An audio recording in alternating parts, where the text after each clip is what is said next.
एभली एक संरचनार परिकल्पनार सुंदर साकार रूपांतरण करिसंती समस्ते स्मरणीय वंदनीय एवं प्रशंसनीय। महाप्रभु जे जगतर कर्ता जहांकर इंगितरे समग्र जगतर संचालन संभव आज सेई प्रभु श्रीक्षेत्र माटी जो भली भावरे एक नव्य रूपांतरीकरणर सुंदर आटोप को सुंदर प्रसार को व्याप्त करिसंती ताहा अभिनंदनीय। नीलचक्र उत्तुंग महिद्र बुद्धि होइले प्रासादे जंभारी दंभोली केली होइब प्रमादे ताहा निवारण परा क्रमचित्ते चिंती देऊळ मौळी स्थळे जे विराजे नीति कृपा करी सकळ पातकी जंतु मंतु श्रीनील चक्र मो दुख चक्र निवारंतु।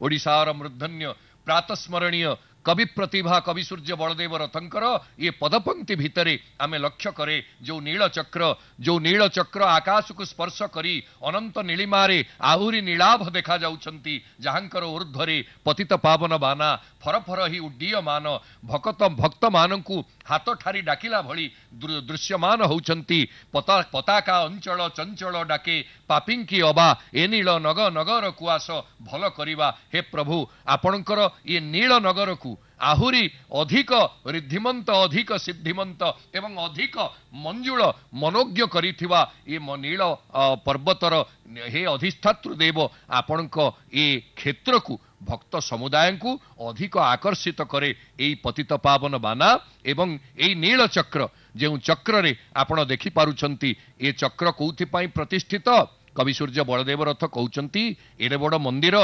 इंद्रंकर प्रथमे राग थिला जे जेतेबेले इंद्र शपथ दिन वृष्टि कला जेतेबेले वृष्टि हला सेतेबेले गोवर्धन गिरी टेकिकी प्रभु ताकू वृष्टि की प्रशमित करथिले प्रतिहत करथिले इंद्रंकर गर्व काले एडे बड़ मंदिर देखी केतेबेले वज्रपात करी मंदिरर किछि क्षयक्षति हेजिव कि आउ सेथिपाई सुरक्षा कारणरू विज्ञान एवं आध्यात्मिकतार मनोहर सम्मिलन होउची ए नीलचक्र जेउथरे आध्यात्मिकतार आस्था रहिला बेले विज्ञानर मध्य सुंदर व्यवस्था रहिची ए आस्था और व्यवस्था भितरे आपण लक्ष्य करूचंती दिव्य ए नीलाद्रि मंडप को संजोग करुथिबा बड़दाण्ड आपण लक्ष्य करंतु दर्शक बंधु जो आलोक एवं गोटे स्वतंत्र रंगरे संपूर्ण बड़दाण्डर उभय पार्श्वस्थ समस्त वास्तु समस्त कोठाबाड़ी समस्त गृह गोटे रंगरे सज्जित हबार जो परिकल्पना अभिनव परिकल्पना यहा एते मनोज्ञ होईछि जे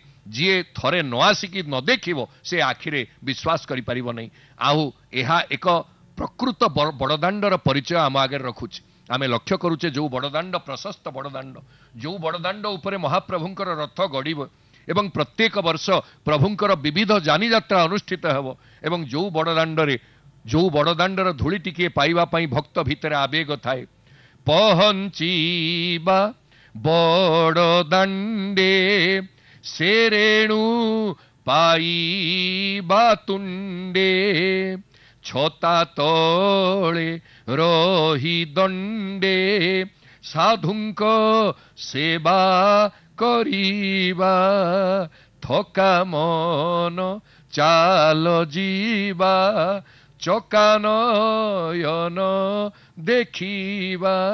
चकानयन को देखिबा पई काहे केते दूररो आगंतुक छुटी आछंती केमिति देखिबे बहुत भीड़ बहु भिड़े ठेला पेला हेई प्रभु को दर्शन करने सुगम हो नथिला ना। पूर्व वर्ष मानकरे पूर्व समय बहु भाव व्यक्ति विशेष जो माने आसुथिले दूर दूरांतरु से माने केमिति सुगम रे दर्शन करिवे केमिति महाप्रभु को दर्शन रे बाधा आसीबो नहीं तांका शारीरिक पीड़ा मध्य ह्रास हबो सेथि पाई प्रशासन पक्षरु राज्य सरकार आमर मान्यवर मुख्यमंत्री जो परिकल्पनार चित्र आज आमको देखैछंती वास्तव रे केते अभिनंदनीय ताहा केवल आपण ए चित्ररु जानुथिबे जो एसी टनेल हेची एवं आउ विरक्तिकर नुहे ए जो अपेक्षा करिवार जो बोझ थिला जो कष्ट पाउथिले साधारण दर्शक बा भक्त समाज से आउ से कष्टरु वर्तमान पूरा पूरी निवृत्त ଏବଂ ଆମେ ଲକ୍ଷ୍ୟ କରୁଛେ ସେ ଏସି ଟନେଲ ଦେଇ କିଭଳି ସୁରୁଖୁରୁରେ ଏବଂ ବ୍ୟାରିକେଡିଂ ଭିତରେ ଗତି କରି ମହାପ୍ରଭୁଙ୍କୁ ଦର୍ଶନ କରିବାର ଯେଉଁ ସୁବ୍ୟବସ୍ଥା ତାହା ବାସ୍ତବରେ ପ୍ରଶଂସନୀୟ। ଆଉ ଏତେ ଊର୍ଦ୍ଧ୍ୱରୁ ଆକାଶ ମାର୍ଗରୁ ଆପଣ ଦେଖନ୍ତୁ ଚତୁର୍ଦିଗ ଆଲୋକର ରୋଷଣୀରେ ଝଲକୁଛି। ଆମେ କାଲି ଆପଣଙ୍କୁ ସୂଚନା ଦେଇଥିଲୁ ମହାପ୍ରଭୁ ହେଉଛନ୍ତି ବିଷ୍ଣୁର ଅଧ୍ୟାତ୍ମ ଦୀପ। ସେଇ ଅଧ୍ୟାତ୍ମ ଦୀପ ପ୍ରଭୁ ଆଜି ସମସ୍ତଙ୍କ ହୃଦୟରେ ଯେଉଁ ଜ୍ଞାନର ଦୀପ ଦେଇଛନ୍ତି, ବିଶେଷ କରି ତେଜ ସମସ୍ତଙ୍କ ପାଖରେ ଅନୁଭବର ଗୋଟେ ଆସ୍ୱାଦନର ସୁଯୋଗ ଦେଇଛନ୍ତି। ଚାରି ଦ୍ୱାର ସ୍ପଷ୍ଟ ଭାବରେ ଦେଖାଯିବା ଏବଂ ପ୍ରକୃତ ମେଘନାଦ ପାଚେରୀ କ'ଣ, ଯାହାକୁ ଅନେକ ସମୟରେ ଆମେ ଜାଣିପାରୁନଥିଲେ। କେବଳ ପାଠରୁ ପଢ଼ି, କେବଳ ଇତିହାସରୁ ପଢ଼ି ମେଘନାଦ ପାଚେରୀର ଲମ୍ବା ଏତିକି, ଚଉଡ଼ା ଏତିକି ବୋଲି ଆମେ କେବଳ ଆଲୋଚନା କରୁଥିଲେ ସିନା, କିନ୍ତୁ ପ୍ରକୃତ ମେଘନାଦ ପାଚେରୀ ଦୃଶ୍ୟମାନ ହେଉନଥିଲେ, ଅବରୋଧ ଯୁକ୍ତ ହେଇଥିଲେ, ବହୁ ଭାବରେ ଅବରୁଦ୍ଧ ହେଇଥିଲେ। ବର୍ତ୍ତମାନ ସବୁ ଅବରୋଧ ମୁକ୍ତ ଏବଂ ପ୍ରକୃଷ୍ଟ ମେଘନାଦ ପାଚେରୀର ଦୃଶ୍ୟ, ରାତ୍ରିକାଳୀନ ଦୃଶ୍ୟ ଆପଣ ଦେଖୁଛନ୍ତି କେଡ଼େ ମନୋଜ୍ଞ ଏବଂ ପ୍ରତ୍ୟେକ ଦ୍ୱାର ସ୍ପଷ୍ଟ ଭାବରେ ଆମକୁ ଦୃଶ୍ୟମାନ ହେଉଛନ୍ତି। ଯେଉଁ ଚାରି ଦ୍ୱାର ଧର୍ମ ଅର୍ଥ କାମ ମୋକ୍ଷକୁ ପ୍ରାଧାନ୍ୟ ଦିଅନ୍ତି, ଯେଉଁ ଚାରି ଦ୍ୱାରରେ ଯେଉଁ ଚାରି ବ୍ୟବସ୍ଥା ରହିଛି, ଗୋଟିଏ ମୋକ୍ଷର ଦ୍ୱାର, ଗୋଟିଏ ଧର୍ମର ଦ୍ୱାର, ଗୋଟିଏ କାମର ଦ୍ୱାର, ଗୋଟିଏ ଅର୍ଥର ଦ୍ୱାର, ଏ ଦ୍ୱାର ମାନଙ୍କର ଦର୍ଶନ ସହିତ ମହାପ୍ରଭୁଙ୍କର ଇଏ ଦିବ୍ୟ ପରିକ୍ରମା ମାର୍ଗରେ ଯେଉଁମାନେ ଗତି କରିବା ଆମେ ତାଙ୍କର ନିଶ୍ଚିତ ଭାବରେ ଜାନି କାନି ଚ ପାପାନି ଜନ୍ମାନ୍ତର କୃତାନି ଚ ତାନି ତାନି ବିନଶ୍ୟନ୍ତୁ ପ୍ରଦକ୍ଷିଣଂ ପଦେ ପଦେ। ଏଇ ନ୍ୟାୟରେ ଆମେ ସମସ୍ତେ ପାପକୁ ଦୂରୀଭୂତ କରିବା। ଆଉ ନୀଳଚକ୍ର ସେଇଥିପାଇଁ କହୁଛନ୍ତି, କହିଲେ କୃପା କରି ସକଳ ପାତକୀ ଜନ୍ତୁ ମନ୍ତୁ ସେ ନୀଳ ଚକ୍ର ମୋ ଦୁଃଖ ଚକ୍ର ନିବାରନ୍ତୁ। ଦୁଃଖ ଚକ୍ର, ମୋର ଯେତେ ଦୁଃଖ ରହିଛି, ହେ ନୀଳ ଚକ୍ର, ହେ ତୁରିୟାଂଶ, ହେ ମହାପ୍ରଭୁଙ୍କର ତୁରୀୟ ରୂପ, ଆପଣ ଏ ଦୁଃଖ ଚକ୍ରକୁ ନିପାତ କରନ୍ତୁ। କାହିଁ ଥିଲା ଚକ୍ର, କାହିଁ ଥିଲା ନକ୍ର, ପଲକ ପାତନ ନହୁତ, ଛିଡ଼ିଗଲା ମଥା ରହିଗଲା କଥା, ଡାକିଲା ମାତ୍ର କେ କରିତ ଅନୁସରିତ, ପ୍ରଭୁ କାଳ ଯାକ ଗଲା ସରିତ। हे प्रभु काल जाक सरीगलानी आपणकर अनुसरण करी आपणकर कृपा हेले आपण एमिति व्यवस्था करंती कोठी चक्र कोठी नक्र किंतु चक्र चलन करी आपण नक्रर शिर को छिन्न करथिले गजराज को उद्धार करबा पई सेई गजराज पद्म फूल को टेकी जंत सरस्यु बलेन गृहीत अर्थ दृष्ट्वा गरुत्मति हरिंख उपात्त चक्रम उत्क्षिप्य सांबुजकरम गिरमाह कृत्स्रान नारायणाखिल गुरु भगवन नमस्ते। से प्रभु आपण को प्रणाम करी गजराज जो पद्म फूल तोली देइथिले आज सेई नीलचक्रंकर स्मरणरू आमको ताहा ही मिलुची। चक्रं तन्नक्र सक्र क्रकच कटुतनु क्रांति अभिक्रांत दंती। तेणु आमे जेतेबेले चक्रंकर कथा कहूचे ये होची चक्रंकर महात्म्य। आ जो उपरे पतित पावन बाना तुंग प्रासाद श्रृंग प्रतिलब पवना दोलिता वैजयंती बांछा कल्पद्रु तीर्थेश्वर शिरसी चरत पल्लव श्री जयंती जाम्या स्वाम्याति ताम्यद जन ब्रजिन चमू मूर्जितांग तर्जयंती पायन माया भवाद्भस्रममिव समिनांग बीजनेर मार्जयंती। जहाकू सामंत चंद्रशेखर सिद्धांत दर्पण रे उल्लेख करथिले। आपण लक्ष्य करूचंती जे किभली जन समागम एबे मकर संक्रांति राति पाहिले महाप्रभुंकर दिव्य मकर 84 रूप समस्ते दर्शन करिवे। मकर वेश मकर चूड़ विमंडित होइचंती हेबे प्रभु एवं एई जो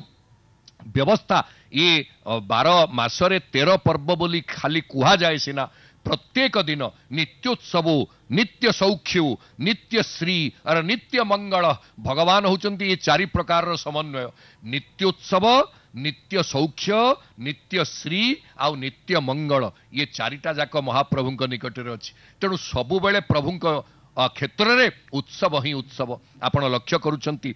सेई भली एक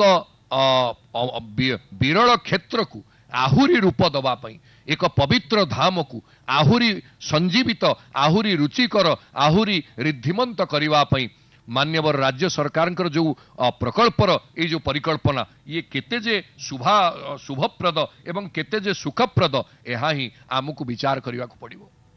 एवं आमे लक्ष्य करूचे जे जनसमागम पुरी रे बढ़ी जेहेतु उत्सवर समय एवं आपण समस्ते जानिछंती जे पौष मासरे आमर मकर संक्रांति केवल नुहे पौष पूर्णिमा मध्य आगकू रहिछंती जो दिन भगवानकर सुवर्ण वेश अनुष्ठित हुअंती पौष पूर्णिमा ଏବଂ ସେ ପୌଷ ପୂର୍ଣ୍ଣିମାର ବ୍ୟବସ୍ଥା ମଧ୍ୟ ଆଗକୁ ରହିଛି। ତେଣୁ ଗୋଟେ ଆଧ୍ୟାତ୍ମିକ ଏବଂ ଉତ୍ସବର ବାତାବରଣ ଭିତରେ ଆମେ ଲକ୍ଷ୍ୟ କରୁଛେ ଯଜ୍ଞ ବେଦୀ ଯଜ୍ଞ କୁଣ୍ଡ ଏମାନେ ସବୁ ପ୍ରସ୍ତୁତ ହେଇଛନ୍ତି। ଆପଣ ଦେଖୁଛନ୍ତି କଳସ ସଂସ୍ଥାପନ ପ୍ରାୟ ବଢି ଯାଇଛନ୍ତି, ଆଉ କିଛି କଳସ ସଂସ୍ଥାପିତ ହେବେ। ଆମେ ତାର ପୁରାପୁରି ସୂଚନା ଆପଣଙ୍କୁ ଦବୁ, କିନ୍ତୁ ଏଇଠୁ ଆପଣ ଲକ୍ଷ୍ୟ କରନ୍ତୁ ଯେ ଆମେ ଯେତେବେଳେ ଯଜ୍ଞ କୁଣ୍ଡର କଥା କହୁଛେ, ଯଜ୍ଞ କାର୍ଯ୍ୟ ଆପଣ ଲକ୍ଷ୍ୟ କରିବେ, ଏଇ ଯୋଉ ଯଜ୍ଞ କାର୍ଯ୍ୟ ହବ ଆସନ୍ତା କାଲିଠାରୁ ଯଜ୍ଞ କାର୍ଯ୍ୟ ସକାଳୁ ପ୍ରାତଃ ସମୟରୁ ବୈଷ୍ଣବାଗ୍ନି ସଂସ୍କାର ପରେ ଯଜ୍ଞ କାର୍ଯ୍ୟ ଅନୁଷ୍ଠିତ ହବ। ତେବେ ଏଇ ଯୋଉ ତୋରଣ ଗୁଡ଼ିକ ରହିଛନ୍ତି, ଯଜ୍ଞର ଚାରି ଦ୍ୱାରରେ ଯୋଉ ତୋରଣ ରହିଛନ୍ତି, ସେ ତୋରଣ କେମିତି ଏବଂ ସେ ତୋରଣର କ'ଣ ରହିଛି ପ୍ରକୃତରେ କାର୍ଯ୍ୟ, ତାକୁ ମଧ୍ୟ ଆପଣମାନେ ଜାଣିବା ଦରକାର। ଦେବାସ୍ତୋରଣ ରୂପେଣ ସଂସ୍ଥିତା ଯଜ୍ଞ ମଣ୍ଡପେ ବିଘ୍ନ ବିଧ୍ୱଂସନାର୍ଥାୟ ରକ୍ଷାର୍ଥ ମଧ୍ୱରସ୍ୟ ଚ। ଅଧ୍ୱର ଅର୍ଥାତ୍ ଯଜ୍ଞର ସୁରକ୍ଷା ପାଇଁ ଇଏ ତୋରଣରେ ଦେବତା ମାନେ ଅଛନ୍ତି। ଆଉ ଏଠି ପ୍ରତ୍ୟେକ ସ୍ଥଳରେ ସମସ୍ତେ ଦେବତା ଏଠି ଶ୍ରୀକ୍ଷେତ୍ରରେ ପ୍ରତ୍ୟହ ମହାପ୍ରଭୁଙ୍କ ଦର୍ଶନ ପାଇଁ ବିଶ୍ୱାବସୁଙ୍କ ସମୟରୁ ଆସୁଥିବା ସ୍କନ୍ଦ ପୁରାଣ ଉତ୍କଳ ଖଣ୍ଡ କୁହନ୍ତି। ଇଏ ଭକ୍ତମାନଙ୍କର ପ୍ରଚ୍ଛଦରେ, ଭକ୍ତମାନଙ୍କ ଆଢୁଆଳରେ କିଏ କେତେବେଳେ ଦେବତା ଆସିକି ମହାପ୍ରଭୁଙ୍କ ଦର୍ଶନ କରନ୍ତି, ତାକୁ ସ୍କନ୍ଦ ପୁରାଣ ଉତ୍କଳ ଖଣ୍ଡ କୁହନ୍ତି। ଶକ୍ରାଦୟ ସୁରଗଣା ସମାୟାନ୍ତ୍ୟନ୍ୱହଂ ବିଜ ଦିବ୍ୟୋପଚାରାନାଦାୟ ପୂଜନାୟ ଜଗତପତେ। ଜଗତପତେ ପୂଜନାୟ ଦିବ୍ୟୋପଚାରାନ ଆଦାୟ ସୁରାହା ସୁରଗଣାହା ସମାୟାନ୍ତି ଅର୍ଥାତ୍ ଆସନ୍ତି। ଆପଣ ଦେଖୁଛନ୍ତି ଏଇ ଯୋଉ କଳସ, ଆମେ ସୂଚନା ଦେଇଦେବା ଆପଣଙ୍କ ଉଦ୍ଦେଶ୍ୟରେ ଯେ କେତୋଟି କଳସର ସଂସ୍ଥାପନ ବ୍ୟବସ୍ଥା।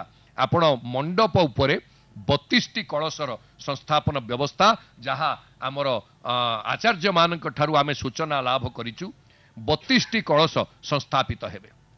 ଏବଂ ଆପଣ ଦେଖନ୍ତୁ ଏଇ କଳସ ସଂସ୍ଥାପନର କ'ଣ ହିସାବ ନା ପ୍ରତ୍ୟେକ ସ୍ତମ୍ଭ 16ଟି ସ୍ତମ୍ଭ 16ଟି କଳସ, 4ଟି ଦ୍ୱାର 4 କଳସ, 16 4 20, ବେଦକୁଣ୍ଡ 4 4ଟି କଳସ, 20 4 24, କ୍ଷେତ୍ରପାଳ 1, ଭୈରବ 1, ଭୈରବୀ 1, 24 3 27, ନାଗ 1, ନାଗୀ 2 1, ଇଏ ହେଲା 27 2 29, ଆୟୁଧ 1 30, ମୂଳ ଯଜ୍ଞ କଳସ 1 31 ଏବଂ ବାସ୍ତୁ ପୁରୁଷ କଳସ 1 32।